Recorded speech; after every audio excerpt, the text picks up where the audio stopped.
Good day, everyone. So, in our previous lecture, in part 1 of lecture 4, we were discussing about the addressing modes and we discussed about the register indirect, register direct, memory direct, and memory indirect addressing modes.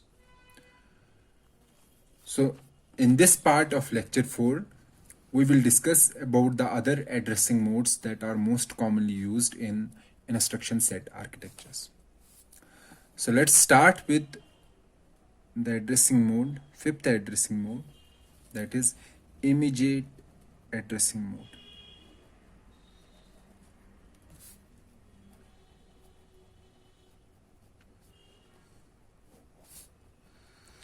In immediate addressing mode, the value of operand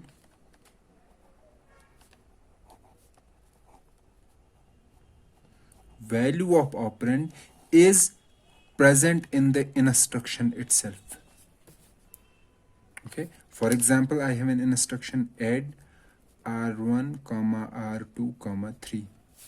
This means add 3 to the contents of r2 and save the result in r1. So the third operand, this or the second source operand, the value of the operand is in the instruction itself.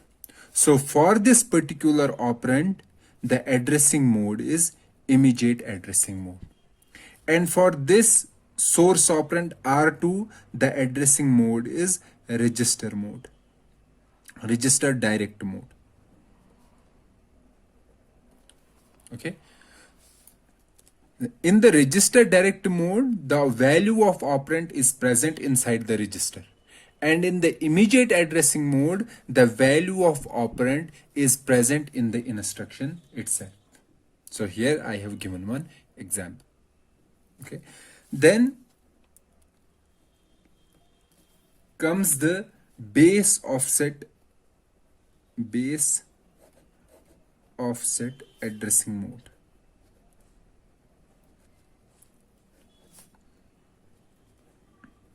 What is the base offset addressing mode?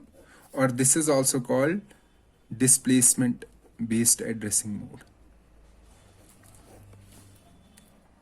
Here we have one register that acts as a base and another number that acts as an offset. Okay. Before discussing this base and offset, let me make it clear here that the value of operand is present in the memory.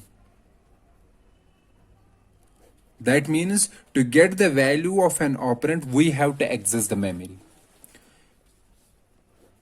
Let's say the operand is present at this location, at location 8. The value is present here and the value is D. And this address at which our value of operand is stored, this address is called effective memory address. And this address is find out using this base register and this offset. For example, let's say we have a register R1 and it has value 4. Now let's say we want to move this D, value D, in some register R2. Okay, so I will write move R2 comma 4 R1.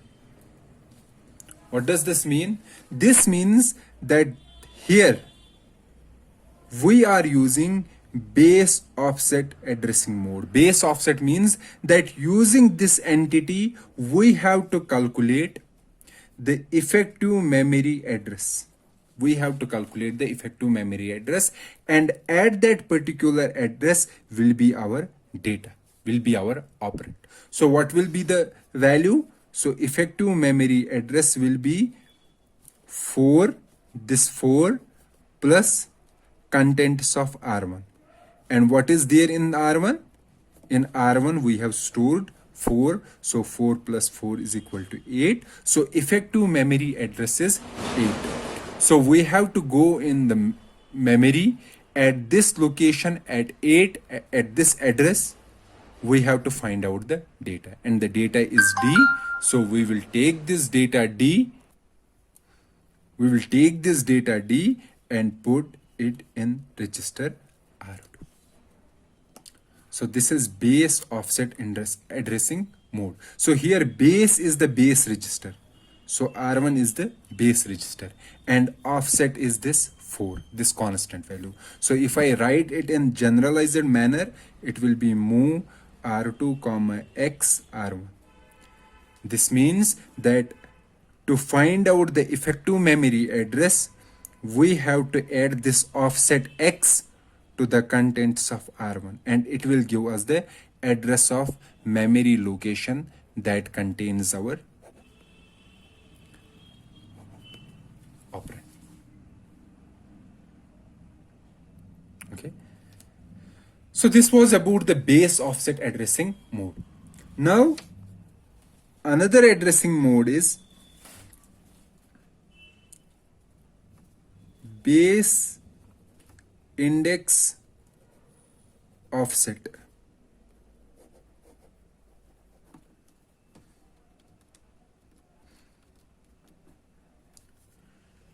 Addressing mode.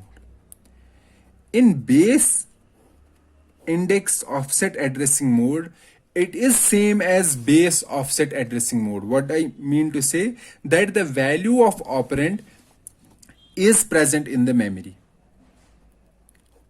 Okay, so we have to get the effective memory address. Effective memory address in the previous case, in base offset addressing mode, effective memory address was find out with the help of base register and offset. By adding the contents of base register and offset, we were able to find out the effective memory address. Likewise, in base index offset address mode, the value of operand is present in the memory and the effective memory address is calculated with the help of these three entities. And in these three entities, two entities are registers. For example, this is register 1, this is register 2. Two are registers and one is a constant value. So we will write move R3. An example will be like this: X R1 comma R2. So this means the effective memory address will be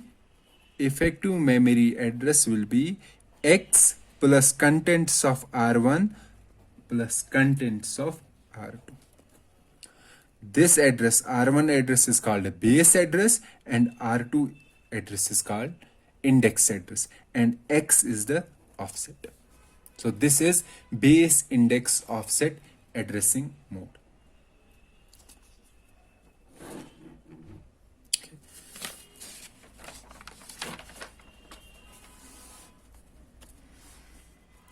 The eighth addressing mode is the PC relative addressing mode.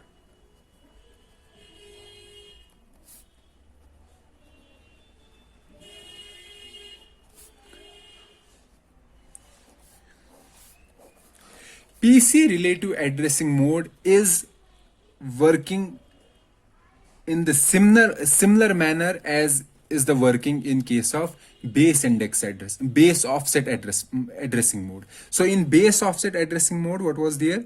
Move R1 comma X R2. So we are finding the effective memory address that is equal to X, this offset, plus the contents of R2.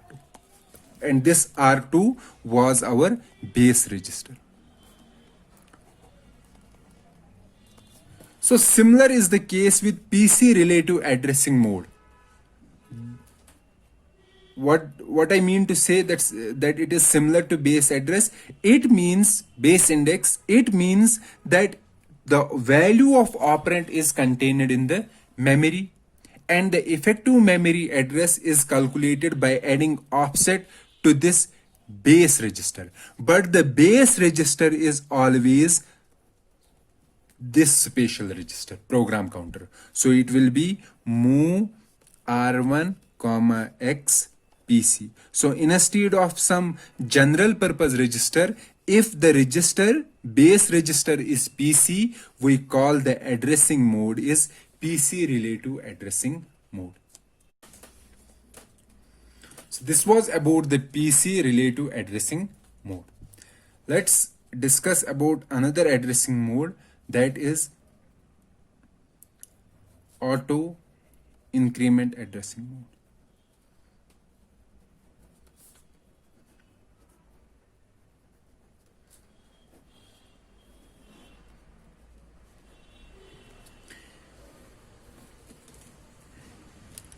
In auto increment addressing mode, the value of operand is present in memory. Okay? And the effective memory address is stored in a register. Effective memory address is stored in a register. So the similar was in register indirect addressing mode. What I mean to say, that the value of an operand was present in the memory and the effective memory address was present in the register. However, this auto increment addressing mode differs from the register indirect addressing mode in a way that after getting the value from the memory using this register, we are updating the register. So the instruction will be, let's say, move R1 comma R2 plus. So it works similarly as our register indirect addressing mode. It will get the value from the memory, okay, this value from the memory, and it will put this value in register R1.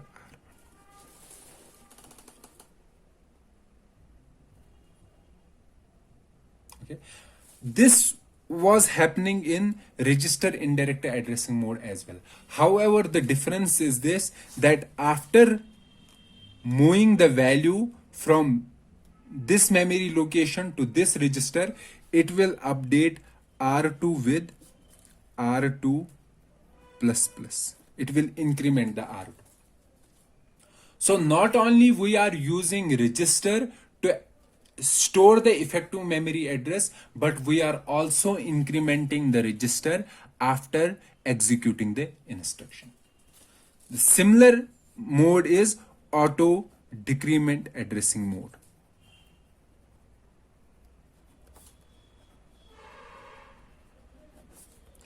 Auto decrement addressing mode is same as auto increment addressing mode. However, the only difference is that instead of incrementing the register, we are decrementing it.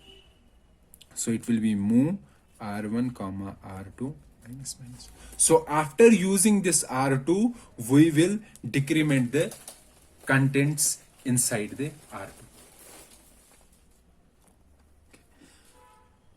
So these were some of the addressing modes, some of the commonly used addressing modes, which we will also use in the instruction set architecture. One of the instruction set architecture that we are going to discuss in this course, for example, we may discuss ARM or some other instruction set architecture or MIPS instruction set architecture, and these are the most commonly used addressing modes. Now, there is a small confusion, or we can say we need to answer one question, that why there is a need of having large number of addressing modes. Why can't we have a single addressing mode and use the same addressing mode in all the instructions? The advantage of having more addressing modes are, it enables better mapping of high-level constructors to the machine. That means if there is some high-level instruction, let's say I want to add 4, a simple constant 4 to a variable A. So this instruction, for this particular instruction, I can simply use an immediate addressing mode. That will be more helpful. That will enable the mapping of this to the immediate addressing mode. For example, I will write add R1 comma R1 comma 4. Let's say in R1 we have A. A is there in the R1. Then using this immediate addressing mode, we can easily map this high level instruction to a low level instruction. Okay. Likewise, you can see, for example, if you have instructions which are modifying the array. That means we have to first modify the first element, then second element, then third element. In this case, for modification, we should use base offset addressing mode. For example, if R1 stores the starting address of array, starting address means first element's address. So we will first use R1. Let's suppose I have to update every entry, every element of this array, or I have to add these elements, array elements together. And R1 stores the base address. What I will do add R2 comma x R1 comma R2, and let's say we have initially R2 contains 0. So if we run this loop, and yes, we will update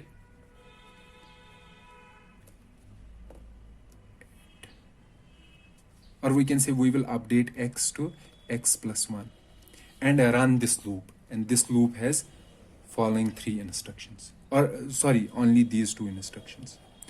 So what is this doing? It will take R1, the first value in x will be 0, that means it will take the first value. Then we will update x with 1. So effective memory address, using the effective memory address scheme, it will take the second element, then third element. It will add these elements together and store the final result in R2. So updating or doing an operation on array elements, it is better to use base offset or base index offset addressing mode.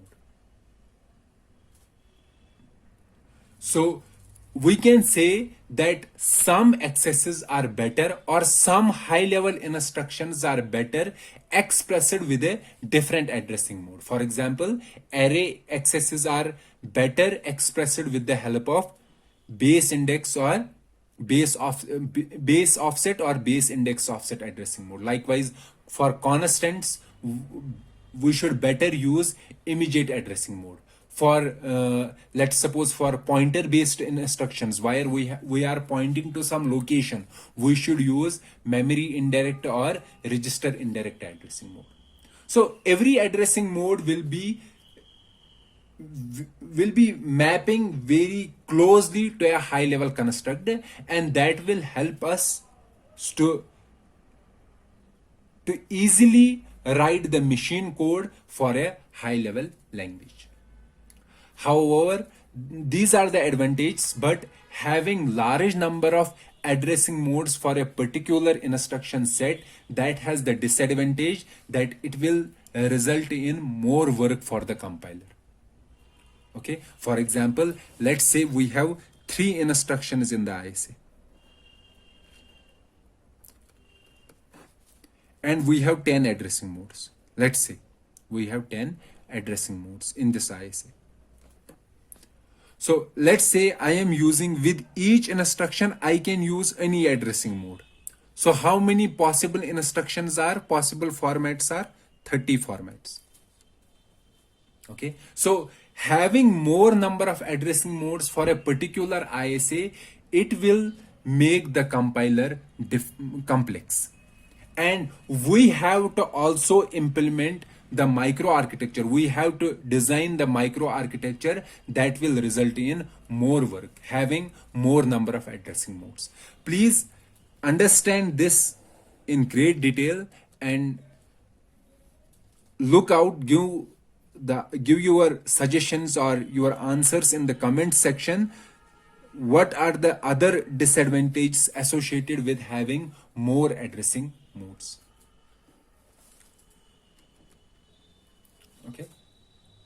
So to end my lecture, I have to I have to discuss one. It is basically a one term that is used for some special ISAs, that is the orthogonal ISA. What do we mean by an orthogonal ISA? An orthogonal ISA is an instruction set architecture where all addressing modes can be used with all instruction types. So whatever possible addressing mode is, that possible addressing mode can be used with any possible instruction. So that is called an orthogonal ISA. So I will write down it here that all addressing modes can be used with all instructions. And one of the example of an orthogonal ISA is VX. And please understand this concept clearly, and you have a homework of finding out what is the advantage of having an orthogonal ISA and what is the disadvantage. Okay, so this was all about the addressing modes that are used in instruction set architectures, most commonly used addressing modes. So basically in lecture 4 and in lecture 3rd, we were discussing about the elements of an ISA. And in lecture 3rd, we discussed about the memory, about the instruction set architecture. And in lecture 4, we elaborated about the different addressing modes. So instruction and memory, these are the two, instruction set and memory, these are the two main elements of an ISA. However, there are many other elements also. For example, instruction set architecture, it defines the mechanism of exception and interrupt handling. If I have a processor and I want to design an interrupt handler in that processor, so my ISA specifies what type of interrupt handling and what type of exception handling should be there. Not only this, ISA also defines the privilege modes. Okay, who can execute what instructions? Do we allow all the users to execute instructions, to execute all the instructions on a computer system, or should we have some instructions that users can execute, however some special instructions that only administration can or admin can execute? That also comes under the elements of an ISA. Likewise, we have the support for virtual memory, how to provide the support for virtual memory, how to handle the thermal management, how to handle power management. These are all the elements of an ISA. However, currently the only two important components that are in the scope of this lecture series are the instruction set and the memory. Okay, later in the course we will also discuss another element of an ISA, that is the virtual memory, but that will be in the last lectures of this course. So let me end this lecture here. We will meet in the next lecture, in lecture number 5. Till then, goodbye.